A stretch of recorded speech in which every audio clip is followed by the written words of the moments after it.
The Grim Drive podcast explores mental health through the lens of professional sports and athletes. Pro athletes come forward more and more with stories about their mental health journey, what they have endured, and how they managed to push through, reflecting a mental health stigma that continues to be reduced. Pro athletes also leverage mindset to achieve peak performance, as well as representing and often driving elements of popular culture through the use of social media, technology, and personal branding. This places athletes front and center as role models for people of all ages, giving them a platform to reach many and deliver important information, including information about mental health.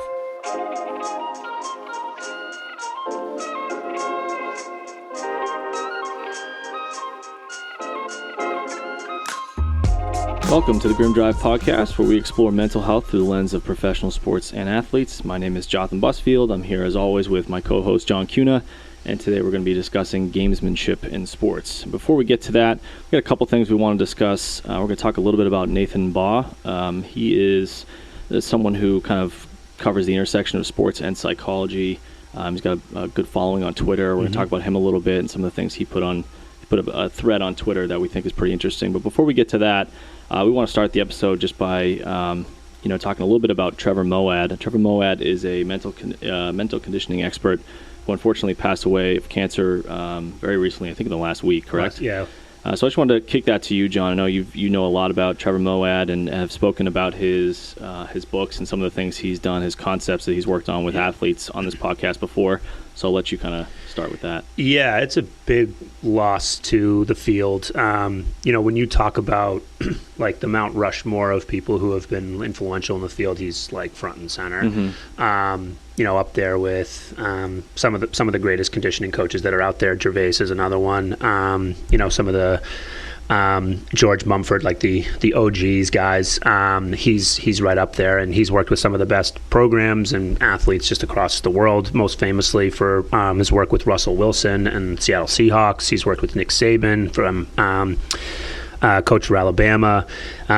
He's lived really just a life dedicated to the excellence of people's brains and training their minds to be the top performers, and he's worked with the top performers to get them even higher, and it's certainly a big loss for the community. His legacy is pretty impressive. It's interesting that his background is in politics and education, not in sports and psychology. He was the director for the IMG Institute in Arizona, which is a prominent organization that a lot of people that work in the field come out of, and he was a director there for many years. His work through peak performance is sort of like trailblazed where people are now, including myself, and what we're trying to do in the field, trying to sort of pick up where he, sort of started. And his big thing, he wrote a book called It Takes What It Takes, and it's a high recommendation for anybody who wants to learn a little bit more about this stuff. It's sort of like modern day stoicism a little bit, but just the concept of trying to kind of keep neutral. Neutrality is the thing you've mentioned on the podcast before. Exactly, and that's his big push of just like being neutral to what is going on, being able to experience the emotions, the highs and the lows, but being able to perform neutrally. And Russell Wilson's a perfect example of that. That dude looks like he's just going out for a walk, like with his dog on a random day when he's playing. There's certainly moments where you see emotion, but he is committed to being neutral on the field, and I think his performances reflect that. So a real loss for the community, but he's put us and everybody that's doing the work in a really great position to continue his legacy. I think he's really helped shift the idea, and we've talked about this concept before of prehab work, but we've talked about the idea that it's not, you don't have to wait for something to go wrong to start to do the work, and he was one of the people that really emphasized that. And so hoping just to continue to carry that message that you don't have to wait for something to go wrong for you to get better and stronger, that there are things that you can be doing preventatively to try to help that. So really sorry, condolences to him and his family, and anyone that worked closely with him. It's a huge loss, but hopefully the legacy that he's built has been something that's pretty powerful, moving in the right direction. Yeah, he's clearly had an impact, a positive impact on so many people.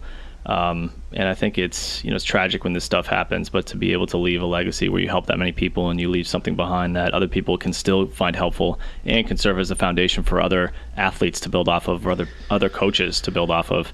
Yeah. I mean, he opened the door for this work, right? Like, he opened the door for people to understand, like, wow, there's value to doing these things. And he's, by working with some of the top athletes, it's given permission for everybody else to be like, oh, maybe this is, maybe there's something to this. It was always regarded as like the mental edge, right? At like 20 years ago, it was like, oh, you want the mental edge. Now it's just like, if you don't have it, you're behind. He was one of the people that helped push that. Not it's a luxury. must-have. Yeah. Exactly. Yeah. So it's interesting because also his background, not being someone who's like a licensed clinician or a sports psychologist, right? Not having necessarily that degree. I think some people may overweigh that a person having that degree, and I'm a big believer in pulling information, helpful information, and synthesizing it from many aspects of life. I think someone who's written about that is Charlie Munger, the partner of Warren Buffett, has written a lot about pulling from psychology, pulling from economics, pulling from 8 different areas and synthesizing that information as a way to really get the full view of how to be successful in something or how to approach something, anything that has meaning or anything that's goal-based. And I think he's someone who clearly did that. He didn't need a degree in sports psychology or to be a licensed clinician to help work with people on mental conditioning and understanding how to be helpful with that. I think that's really cool as well. So it's definitely huge loss, but quite the legacy he's left. So on that somber note, we're going to transition a little bit to Nathan Baugh. I think we're not sure yet. It might be Bo. So in advance, Nathan, we're asking for your apology. Nathan's someone who I followed. I've seen him on Twitter a couple times and just started following him recently. Again, he covers the intersection of sports and psychology, as well as his experience bootstrapping a sports media company called the Sideline Sprint. It's sidelinesprint.com. So we'll put a link to that in the show notes as well. And he's someone actually we reached out to see if he'd come on the podcast, and he did get back to me, to my shock, and said he would. So we're really excited about that. We're going to coordinate that hopefully for somewhere in the 4 to 6 week range after this to have him on as a guest, because clearly the overlap or the intersection of sports and psychology is something that we're obviously passionate about and interested in. And he's had some posts. He had a thread on Twitter that was really cool that I wanted to kind of talk about a little bit. So I'll just kind of go through the thread, and then we'll talk about the components and see what we each think about different aspects of it. So he starts by saying that 99.8% of athletes never play professionally, and that he spent hours studying the 0.2% who do, and this is what he's learned. He talks about a couple different concepts. So he basically talks about an athlete and then like or a concept and an athlete example of who sort of embodies this concept. The first one he talks about is Derek Carr and sort of the importance of celebrating teams publicly. The second one is Alex Caruso and knowing your role, right? I talked about this actually on one of the last podcasts. I think it was one of the ones I did without you here, John, where we talked about Alex Caruso sort of seeing that a big gap in the G League for the NBA in terms of what prevents a lot of players in the G League from actually making the leap is that they don't know their role. They don't understand what coaches at the G League level are actually looking for out of them. They think they're there to prove they're the next superstar. And what Alex Caruso did was he said, that's not what you're here for. You're here to prove you can fill a role. You can sort of show the intangibles. You can prove your worth on the team, which if you're in the G League is probably not going to be a star, at least not right away. You can't be auditioning for that role. I think the example Alex Caruso gave was like, it's like if you're going to get a role, going to interview for a job as a janitor, and you show up looking like you're interviewing for the role of a CEO. Like there's going to be a disconnect there, kind of thing. You have to start somewhere, and you have to show value in a role to then be able to move up. So that was an example he gave, and that's something I already covered on a past podcast. He then talks about that sales is the most important skill you can have, and he gives examples of DeAndre Hopkins and, you would know this more, Kevin, is it Dubron? He's a soccer player for, I think he's on the Belgian team. Does that ring a bell? Oh, De Bruyne. Yeah. Thank you. KDB. Okay. All right. I knew you know how to pronounce that. So we'll get into that in terms of sales being the most important skill.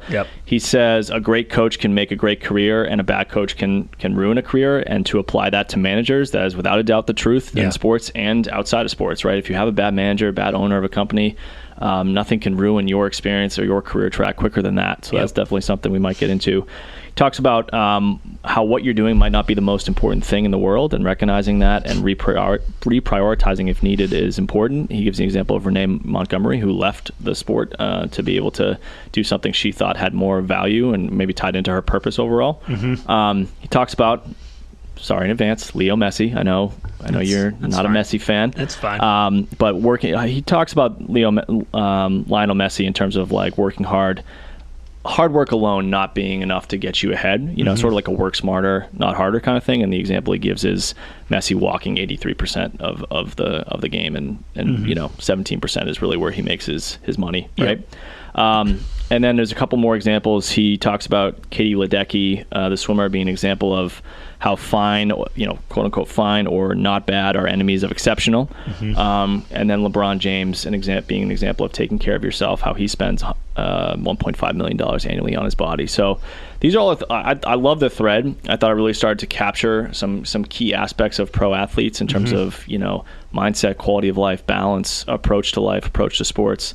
Anything that stood out for you and all those examples? I think one thing was that it was nice and validating to see another professional in the field who's talking about the relation between sports and mental health, right? And so it was just, I'm really excited to get him on the podcast and to be talking to him a little bit more about some of this stuff too, because it's nice. And, I love chatting with you about this stuff, but it's nice to bring in other perspectives too, of like, we're not alone. We're not sick alone. Of hearing me? Yeah, no, but it's nice to know that there are other people that are sort of out there trying to have the same kind of conversation. And I think that's one of the biggest reasons we started this podcast to begin with, was to just like get this message out there. So what really resonated with me was the Derek Carr piece and talking, like complimenting teammates during press conferences. I think he's in a very specific role as a quarterback, right? And he like needs people to, like, he needs buy-in, and he needs to trust his teammates, but his teammates need to trust him.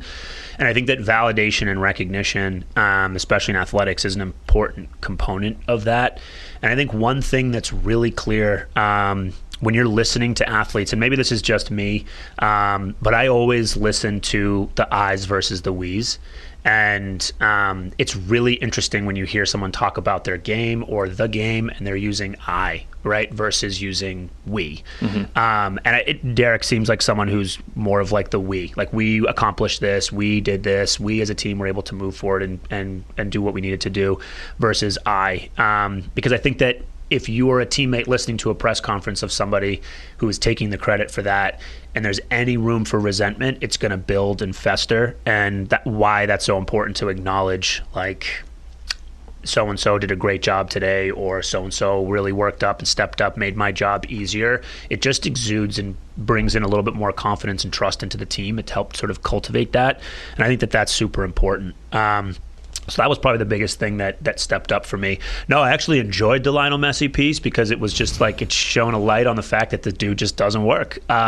He just is lazy. We know you're partial to Ronaldo. He's not great. Well, it's fine. Ronaldo's back on the right team. He's back on Man U, so that's fine. I don't have any qualms anymore. But I think that was another piece, all joking aside, I think that was an interesting piece too, because I think one thing that I find a lot when working with athletes is they like kill themselves with overworking themselves. They kill themselves, and they convince themselves of like, if I'm working, if I'm constantly working on my craft, that I'm getting better.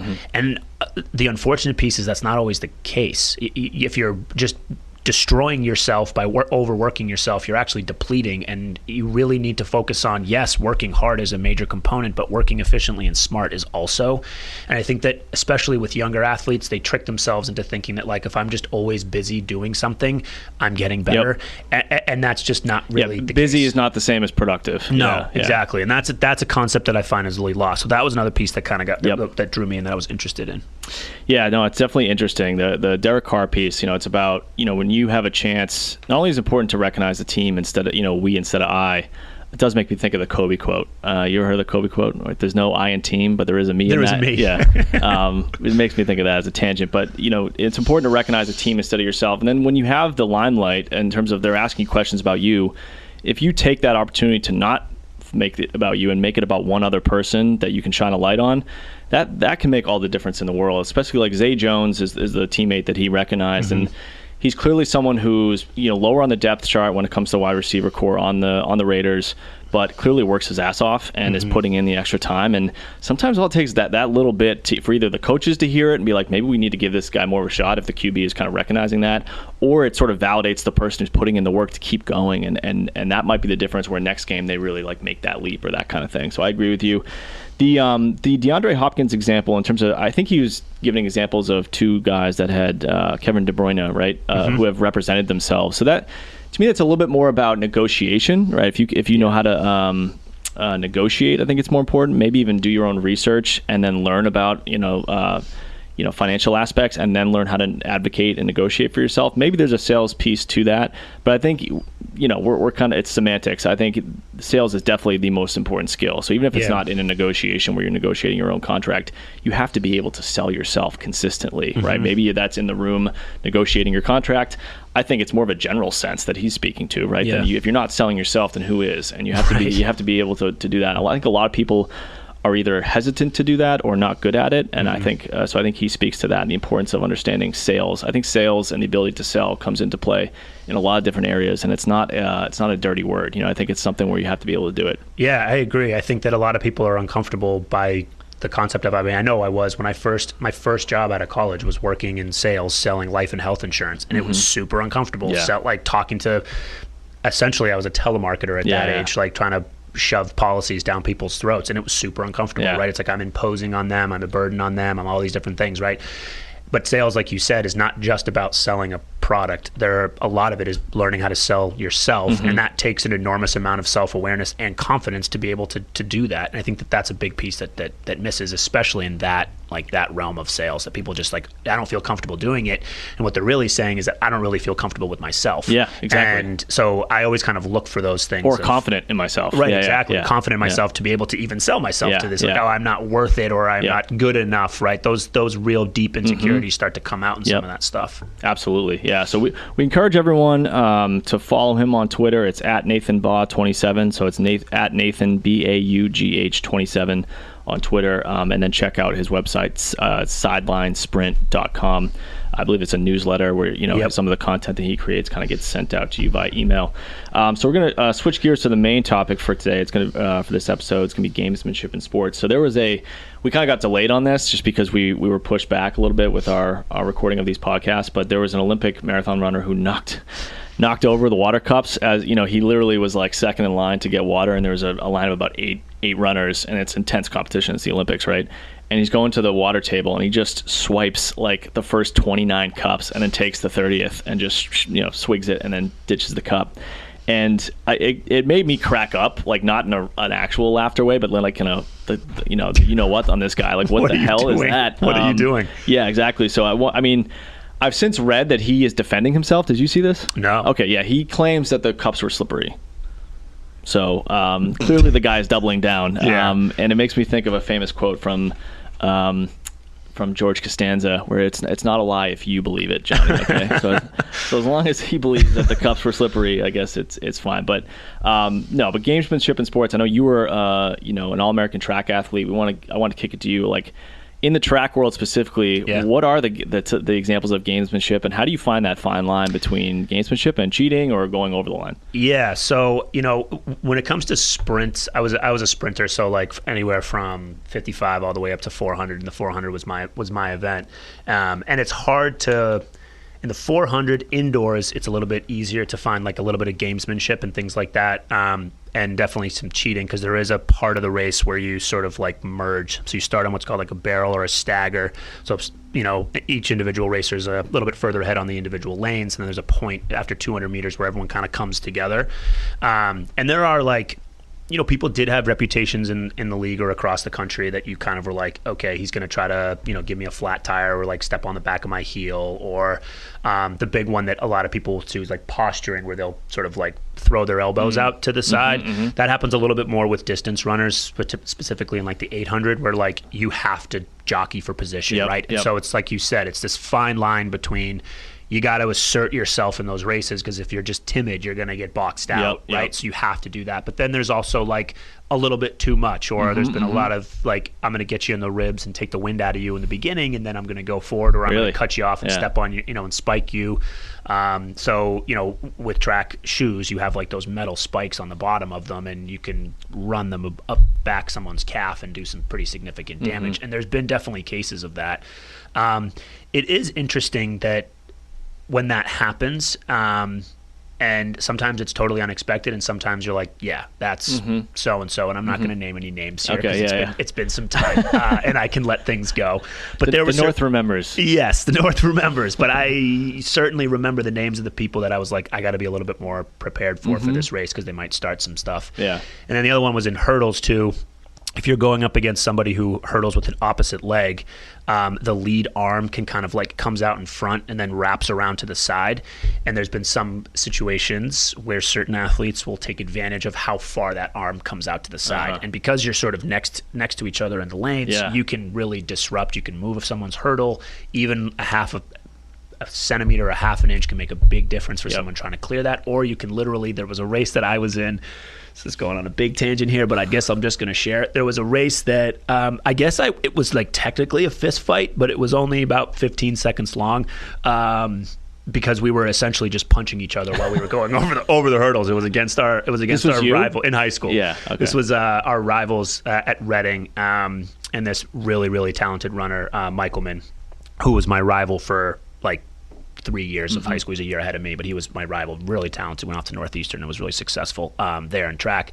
And he and I were deep competitors, and we were literally just punching each other going over the hurdles the entire way. So we ended fine. It was okay afterwards. We won the meet, so that was a nice win after that. But like stuff like that definitely does come up and happen, and it's hard because like where's the line between gaining an advantage and crossing the line? And that's always one that was always hard. I saw posturing myself by establishing myself, like especially in the 400, when you come together, you're going full tilt at that. That's called a break point. So essentially in the 400 indoors, it's like you got to be the first person to that break point, or else you're going to be jammed up with a bunch of other people. So putting your elbows out and giving yourselves like even 2-3 feet extra on the sides that someone has to go around you is smart, because then they're exerting more energy to go around you, and you have a better chance of holding on to more, but also making them work harder. But me throwing an elbow into somebody's ribs, that crosses the line for me. But everybody is a little bit different with what they feel comfortable with. Yeah, the flat tire just gave me flashbacks of like being in the food store when someone spikes you from behind with the cart. Not as competitive, but it's the closest thing I got to your experience. You know what I mean? Yeah. Sometimes when you're trying to get the line in the deli, people, that 70-year-old woman will come up behind you. Right no behind shame. you. No shame. Yeah, so, and it's the worst running a race with one spike on. It's not fun. No, I can't imagine that. No. Some other examples, I think are like, I think back to like KG, Kevin Garnett trash talking basketball. One thing that I picked up on pretty early with Steph Curry was like, because I went to a game where I saw him play the Celtics in person when he was like kind of, I think he was second year at that point in the NBA. And he had this incredible knack of like needling guys on defense, but in a way that the refs wouldn't see. Like, he was very skilled. He would kind of like, he'd get on their hip and just kind of like be tugging their jersey and like be doing different things that like, technically he could be called for a foul, but he always knew where the refs were with respect to where he was. Right. And it allowed him to get away with it. So that always stood out to me.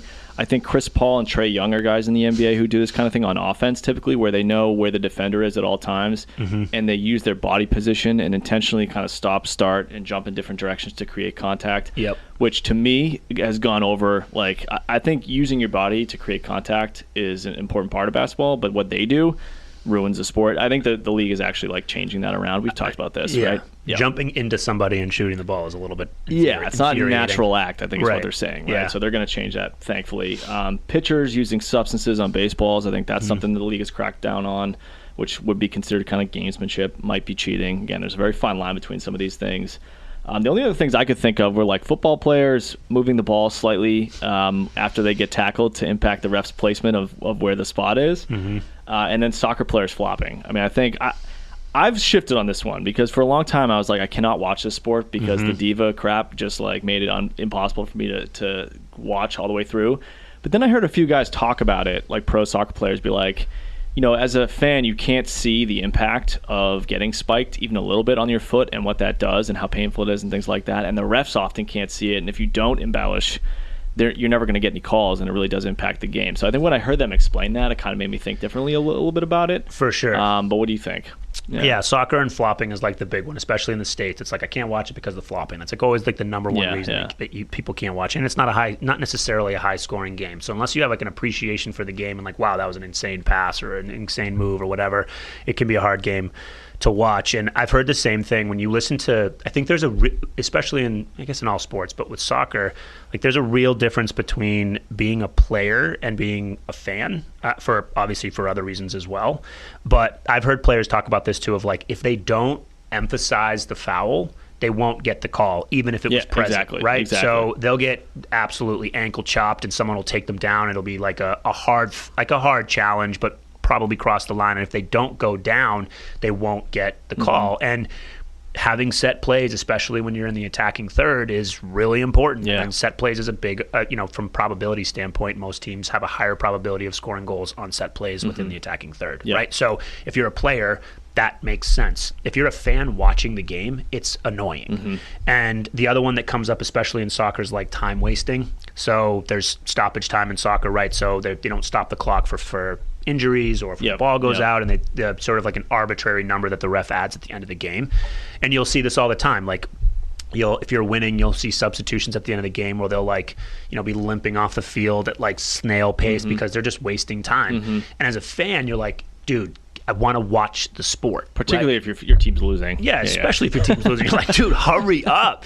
And there's been plenty of occasions, and I get into this argument with my friends all the time about this stuff too, and they're in agreement that there should be a shift, especially with the time wasting thing, because it destroys the game. However, from a player's standpoint, their livelihood depends on their wins and losses, right? Especially at that top level, right? So them winning a few extra games might mean that they get to keep their job. And that's very different. That from a fan's perspective, we're distant from it. We're not like, nothing changes for us, but something could very much change for them. And so I can gain an understanding of it. I think there's probably a middle ground somewhere in the middle to be able to handle those things. But when you listen to the players talk about it, it does clear things up and make things a little bit easier to understand. Totally. And I mean, I think I would encourage any player, any athlete listening, to me, this kind of relates to the Alex Caruso thing. Like you gotta find any way to scrap and claw and get what you can. Like that includes the line of gamesmanship, and you don't want to go over it necessarily, but there's also, like we talked about in the Brad Marchand episode, like if you're gonna be on the line, and that's where you're gonna live, right? Because before he became really a superstar, which came from his work ethic, and I would argue that him pushing the boundaries of some of these things is what got him to the point where he was even positioned to take the next 100%. Step as a superstar athlete. But if you're going to live on the line, at times you're going to cross it. That's just, I think it's inevitable, right? So it's going to happen. That being said, important to find that balance, right? Find that line. But don't be shy to get there, right? I think a lot of people don't want to do what Alex Caruso does and fill a role because it's not good enough for their ego.